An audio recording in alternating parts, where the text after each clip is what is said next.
우리의 영혼은 인간의 몸속에 들어가 살기로 결정하는 순간 가장 절실하게 체험하며 배우고 싶은 것들을 토대로 이승에서의 삶의 청사진을 그린다.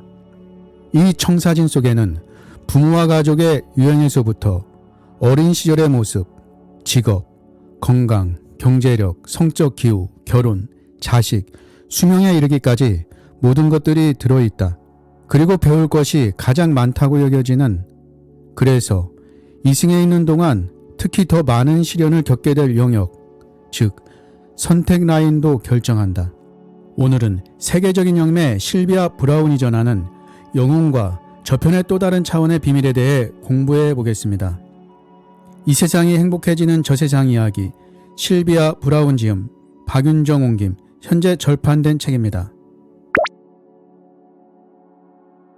운명의 청사진 속 7가지 선택 라인. 이 선택 라인 속에는 가족과 사회생활, 사랑, 건강, 영성, 경제력, 직업, 이렇게 7가지가 있다. 장담하건대 각자의 삶을 깊이 들여다보면 아무리 노력해도 쉽게 얻을 수 없는 것이 분명 하나씩은 있을 것이다. 최악의 경우 이룰 수 없는 그 한 가지가 나머지 항목에까지 영향을 미쳐서 모든 걸 엉망으로 만드는 것 같은 느낌이 들 수도 있다. 그렇더라도 절망하거나 중심을 잃어버려서는 안 된다. 사실 그 한 가지는 어쩔 수 없이 떠안게 된 불행이 아니라 우리 스스로의 뜻으로 선택한 도전의 영역이기 때문이다. 그러므로 그 시련의 영역은 이승이라는 학교에서 스스로가 선택한 전공 학문쯤으로 생각하면 된다. 언젠가 홀가분하게 극복하고 벗어날 배움의 영역으로. 물론 쉬운 일은 아니다. 이렇게 청사진을 그리는 일 외에도 이승에서의 여행을 경험하는 동안 저편의 또 다른 차원에서 우리를 지켜보며 보호해주고 도움과 충고를 아끼지 않을 영혼들과 성스러운 계약을 맺는다. 그리고 이 영적인 조언자들 중에서 우리와 가장 친밀한 영혼이 신의 도움을 받으며 우리의 청사진을 검토해준다. 이 영혼이 바로 한 걸음 한 걸음 이승에서의 여행길을 떠날 때마다 늘 우리 곁을 지켜주는 우리의 수호령이다. 저편의 또 다른 차원은 바로 우리가 사는 세상과 겹쳐져 있다. 저편의 또 다른 차원은 이 세상에 태어날 꿈을 안고 어머니의 자궁 안으로 들어가기 전 우리의 영혼이 존재했던 곳이자 죽은 뒤 우리의 영혼이 돌아갈 곳이다. 천국이자 낙원인 이곳은 현세적인 정신으로는 상상도 할 수 없을 정도로 아름답다. 흔히 이곳을 구름이 달과 별들을 지나 상상의 땅까지 넘어선 저편 어딘가에 있는 것으로 상상하는데 충분히 이해할 만하다. 저편 어딘가 하면 무한하고 신비로운 느낌을 주기 때문이다. 그러나 진실을 알고 보면 훨씬 더 황홀하고 편안해진다. 저편의 또 다른 차원은 바로 여기 우리들 사이에 우리가 사는 세상 위에 겹쳐져 있기 때문이다. 지표면에서 불과 1m 정도밖에 떨어지지 않은 곳에, 하지만 그곳의 주파수가 이 세상의 주파수보다 훨씬 더 높기 때문에 보통 사람은 그 세계를 감지하기 힘들다. 쉬운 예로 개를 부르는 호각 소리는 그 주파수가 굉장히 높기 때문에 보통 사람의 귀에는 아무 소리도 들리지 않지만 동물들은 분명하게 감지해낸다. 사실 심령술사들의 능력도 부분적으로는 주파수를 보다 폭넓게 감지할 수 있는 천부적인 능력 덕분이다. 이런 능력 때문에 그들은 보통 사람들보다 훨씬 더 쉽게 영혼의 세계와 교통한다. 영혼을 본 적이 있는 사람들은 하나같이 그들이 지상에 떠 있었다고 말하는데 충분히 일리 있는 말이다. 우리의 시각에서 보면 영혼들은 분명 우리가 사는 땅 위에 떠 있기 때문이다.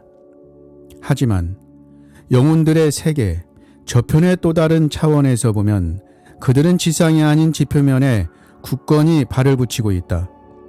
또한 그들의 세계에서 볼 때 우린 사실 똑같은 공간에 살지만 상대적으로 비실제적인 유령들이나 마찬가지이다.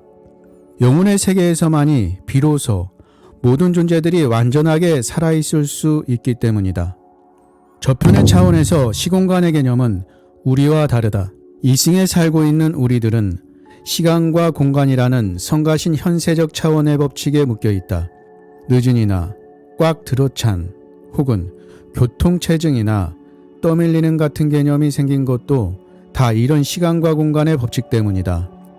그러나 저편의 또 다른 차원에 사는 존재들은 이런 제약에 구속받지 않고 거침없이 활동하며 무한성과 영원성 같은 우주적 법칙들이 주는 자유까지 만끽하고 있다. 때문에 그곳에서 보면 이승에서의 일평생은 눈 깜짝할 사이에 불과하며 그곳에 사는 영적 실체들에겐 꽉 들어찬 따위의 개념도 아예 없다.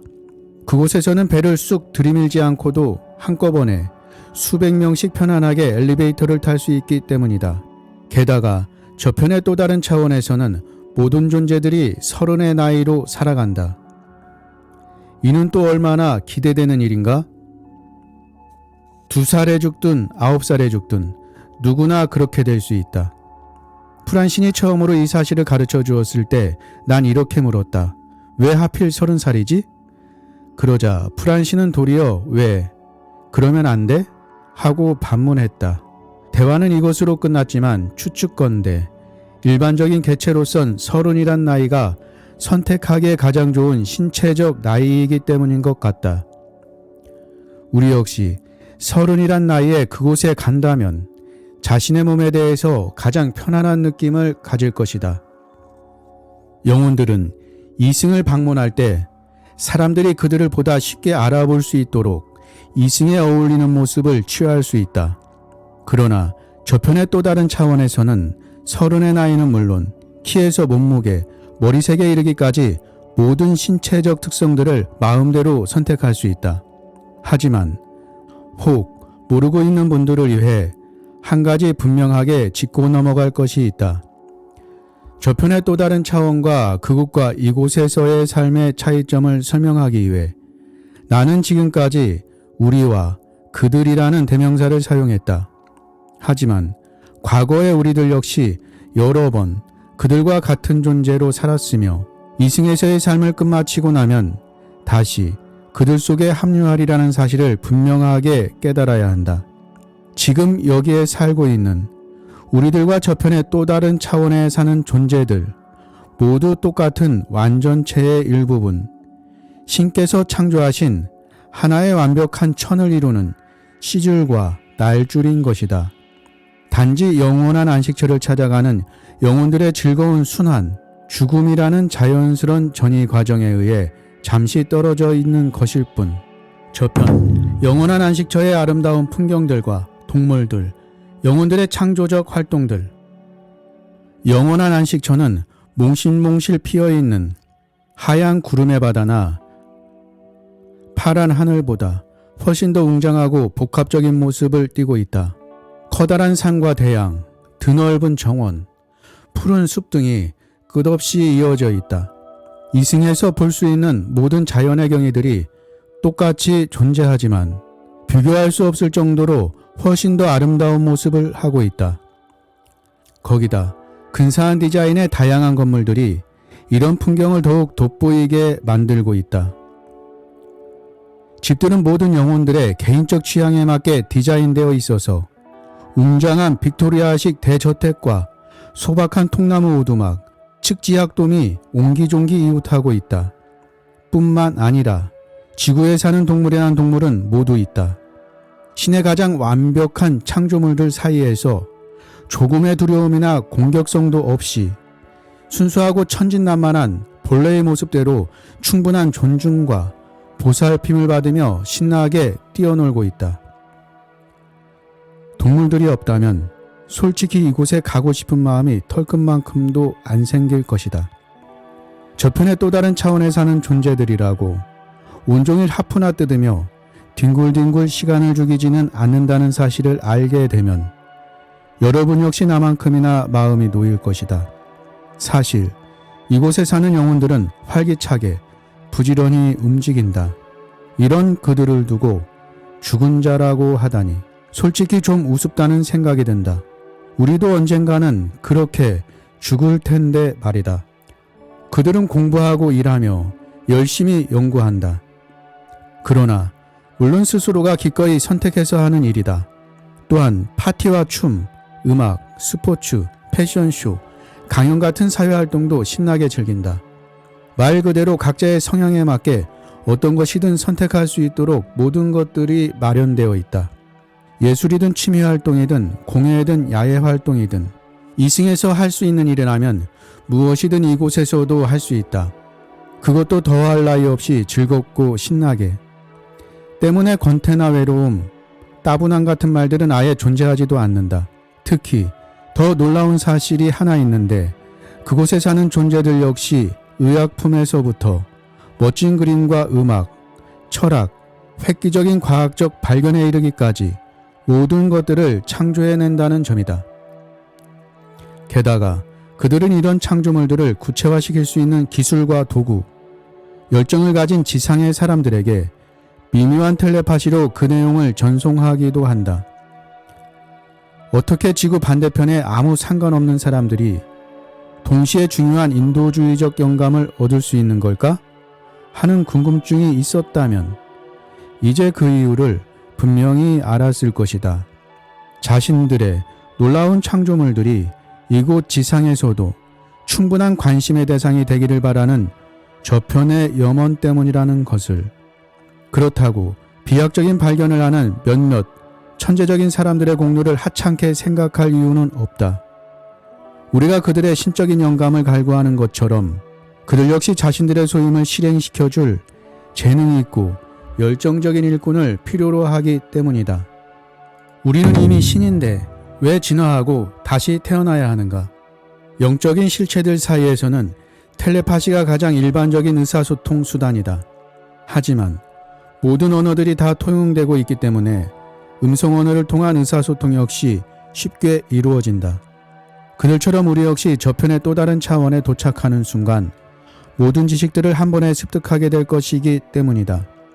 돈 모양의 지붕을 가진 거대한 기록의 전당에 영구히 보존되어 있는 우리 전생의 기록들까지 말이다. 이곳에 있는 거대한 도서관에는 신성한 아스카식 문서도 보관되어 있다. 프란신의 말에 따르면 이 문서는 신의 기억을 글로 옮겨놓은 것이라고 한다. 모든 존재들은 지속적으로 신과 완전한 교감을 나누는데 신은 성령이 우리 마음속에 직접 불어넣어주는 주입식의 지식을 통해 우리에게 필요한 정보와 해답을 준다. 이곳에는 부정적인 마음이나 공격성, 이기심이나 질투, 자만심, 비판 같은 것이 전혀 없다. 이런 특질들은 순전히 인간이 만들어낸 것이지 결코 신의 소산이 아니기 때문이다. 우리가 때때로 저편의 또 다른 차원에 있는 영원한 안식처를 등진 채 또다시 인간의 몸으로 태어나 터벅터벅 한 세상을 방황하다 돌아가는 어리석기 짝이 없어 보이는 선택을 하는 것도 바로 이런 인간적인 특질들 때문이다. 우리가 이 세상에 내려온 목적은 느끼고 경험하는 신의 일부분으로서 깨달음을 얻기 위해서이다. 이에 대해 여러 가지 다른 해석들도 있는데 한결같이 우리가 인간의 몸으로 태어날 때마다 영혼은 신께 더 가까이 다가가려는 노력 속에서 진화한다는 주장을 펼치고 있다. 그러나 이런 해석은 진실이 아니다. 신께서 이미 우리의 영혼을 완벽하게 진화된 상태로 창조하셨기 때문이다. 신이 우리의 일부분이듯 우리 역시 신의 일부분이므로 신께 더 가까이 다가간다는 말은 있을 수 없다. 우린 이미 신과 한 몸인데 어떻게 그런 말이 성립될 수 있겠는가? 유난히 힘든 고비를 넘기고 있던 젊은 시절 어느 현자에게 물어본 적이 있다. 사는 게 왜 이리 힘들어야만 하냐고. 그러자 그는 이렇게 대답했다. 삶이 편안하기만 하면 아무것도 깨달을 수가 없는 법이란다. 인정하기 싫지만 맞는 말이다. 너를 죽이지만 않는다면 그것이 너를 더욱 강하게 만들리라는 격언도 있지 않은가? 길을 가는데 장애가 하나도 나타나지 않는다면 아무것도 배울 수 없다. 우연히 맞부딪히는 장애물들을 극복하는 과정 속에서 비로소 무언가를 얻을 수 있다. 우리의 영혼이 저편의 또 다른 차원을 떠나 이 세상에 내려오고 싶어한 것도 이 때문이다. 장애의 형태를 띠고 나타나는 모든 부정적인 것들을 경험하고 극복한 이후에 그 안에서 깨달은 것들을 갖고 다시 영혼의 안식처로 돌아가려는 것이다. 그런데 누구나 모든 깨달음에 쉽사리 접근할 수 있는 곳이 저편의 또 다른 차원이라면 왜 굳이 우린 고난을 감수하면서까지 이런 부정적인 것들 속에 스스로를 던지고 싶어 하는 것일까? 그냥 영혼의 안식처에 머물면서 영원한 지혜의 말씀들이나 읽고 있는 편이 훨씬 더 편안할 텐데 아무리 훌륭한 생각도 실천이 뒤따랐을 때라야만 비로소 쓸모가 있는 법이기 때문이다. 신께서 우리의 영혼을 경험으로 체득하지 않은 깨달음에만 만족하며 살 수 있도록 창조하셨다면 닐 암스트롱은 결코 달에 발을 내딛지 못했을 것이다. 마찬가지로 레오나르도 다빈치는 예술 서적만 탐독하다가 모나리자 같은 명화를 그리지 못했을 것이며 아멜리아 에르하트는 비행기가 머리 위로 날아갈 때마다 아픈 심장을 부여안으면서 집안에만 틀어박혀 있었을 것이고 윌리엄 셰익스피어는 일평생 영국 구경만 하러 다닐 뿐 힘들게 집필할 생각은 하지도 못했을 것이다. 하지만 만인이 존경하는 이런 위대한 인물들도 인간으로서 또 한 번의 생을 경험하기로 선택했을 때에는 우리처럼 엄청난 힘과 용기, 호기심과 자제력, 믿음이 필요했을 것이다. 그러므로 이 세상에 다시 내려올 용기를 냈다는 사실만으로도 우리 자신은 물론 타인들에게 깊은 존경의 마음을 가져야 한다. 끝까지 시청해주신 여러분께 감사드리고 이번에 저의 채널에서 여러분의 그동안 꾸준한 성원 덕분에 채널 멤버십 프로그램을 개설하게 되었습니다. 관심 있으신 분은 구독 버튼 옆에 가입 버튼이나 제목 아래 링크를 클릭하시면 자세한 사항을 보실 수 있습니다. 항상 저의 채널을 언제나 사랑해 주시고 아껴 주시고 응원해 주시는 모든 분들께 무한 감사의 마음을 전합니다.